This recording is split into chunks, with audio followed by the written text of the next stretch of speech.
Terima kasih atas kesempatan yang telah diberikan. Salam sejahtera untuk kita semua.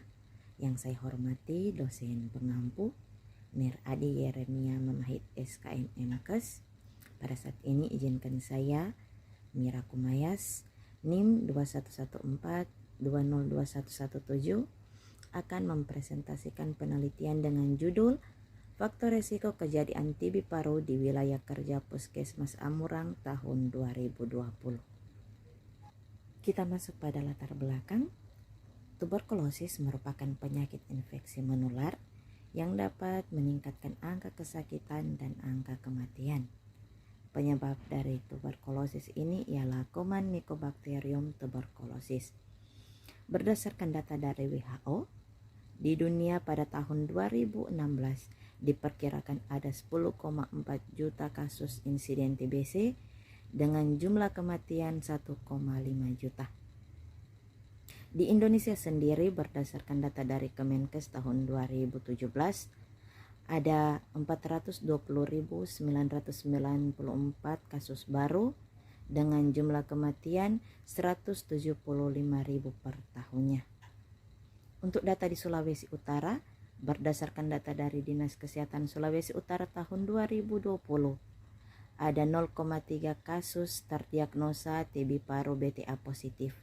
Dan di Kabupaten Minahasa Selatan, pada tahun 2020, ada 427 kasus TB BTA positif dengan jumlah suspek 4.270. Kita masuk pada metode penelitian. Penelitian ini merupakan penelitian survei analitik dengan rancangan case control, yaitu suatu penelitian atau survei analitik yang menyangkut bagaimana faktor risiko dipelajari dengan menggunakan pendekatan retrospektif. Penelitian ini dilakukan pada bulan November dan Desember tahun 2020 di Puskesmas Amurang, Kecamatan Amurang, Kabupaten Minahasa Selatan, dengan jumlah sampel 76 responden yang dibagi dua, yaitu 38 responden dengan kategori kasus dan 38 responden lainnya pada kategori kontrol dengan teknik pengambilan sampel total sampling. Instrumen yang digunakan dalam penelitian ini ialah kuesioner, dan untuk analisa data menggunakan analisis univariat yang akan menghasilkan distribusi frekuensi dan analisis bivariat untuk menguji faktor-faktor yang berpengaruh dengan menggunakan uji chi-square.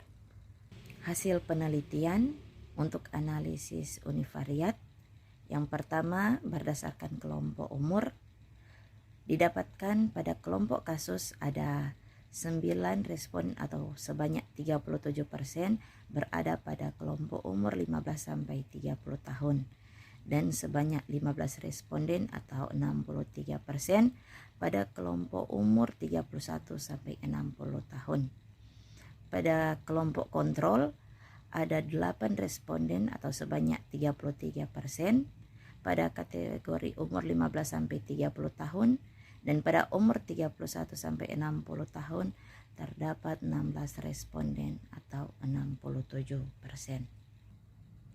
Berdasarkan jenis kelamin, pada kelompok kasus ada 17 responden atau 70% berjenis kelamin laki-laki dan sebanyak 7 responden atau 30% berjenis kelamin perempuan.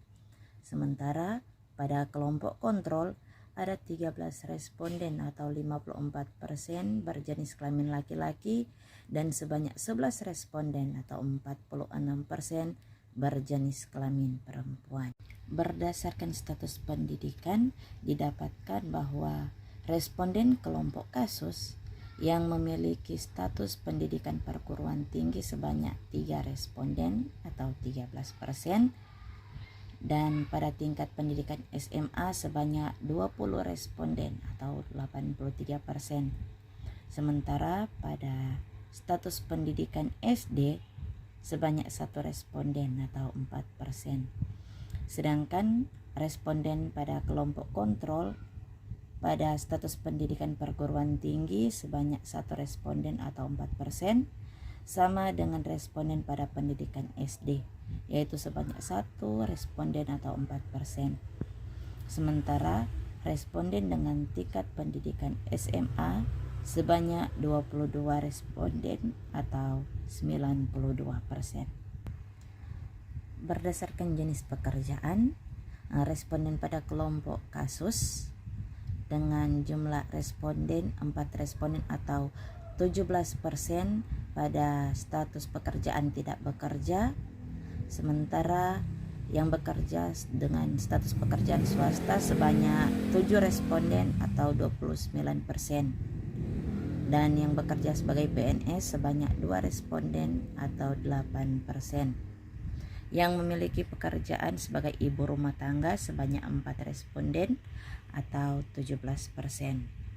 Dan responden dengan pekerjaan lainnya sebanyak 7 responden atau 29%. Sedangkan responden dengan kelompok kontrol yang memiliki status pekerjaan tidak bekerja sebanyak 4 responden atau 8%. Dengan pekerjaan swasta sebanyak 8 responden atau 34%. Yang memiliki status pekerjaan PNS sebanyak 1 responden atau 4%, dan status pekerjaan sebagai ibu rumah tangga sebanyak 5 responden atau 21%. Sementara responden yang bekerja dengan pekerjaan lainnya sebanyak 8 responden atau 34%. Kita masuk pada analisis bivariat. Yang pertama, faktor risiko merokok dengan kejadian tuberkulosis paru. Didapatkan bahwa pada kelompok kasus yang merokok ada sebanyak 11 responden dan yang tidak merokok sebanyak 13 responden.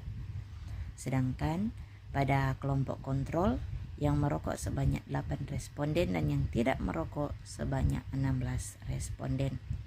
Dari hasil uji chi-square diperoleh nilai p-value sebesar 0,784. yang artinya lebih dari 0,05. Maka artinya tidak ada hubungan antara merokok dengan kejadian TB paru.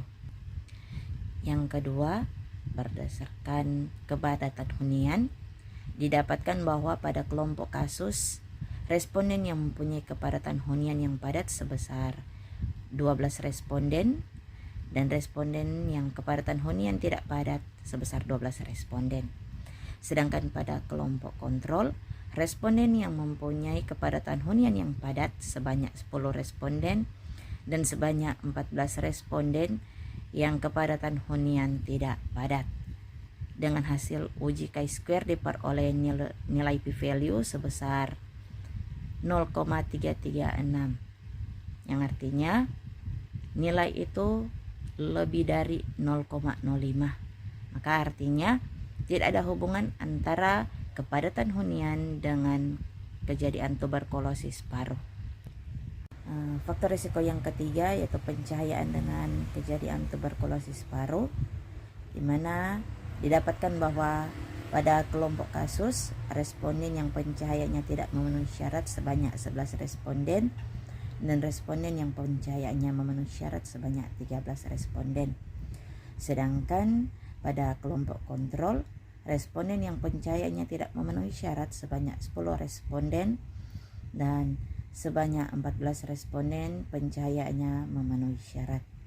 Dari hasil uji chi-square didapatkan nilai p-value sebesar 0,771 atau lebih dari 0,05, maka artinya tidak ada hubungan antara pencahayaan dengan kejadian penyakit TB paru. Penelitian ini didukung dengan penelitian yang pertama dari Tubalawoni dan kawan-kawan tahun 2019 yang didapati bahwa tidak ada hubungan yang signifikan antara merokok dengan kejadian TB paru.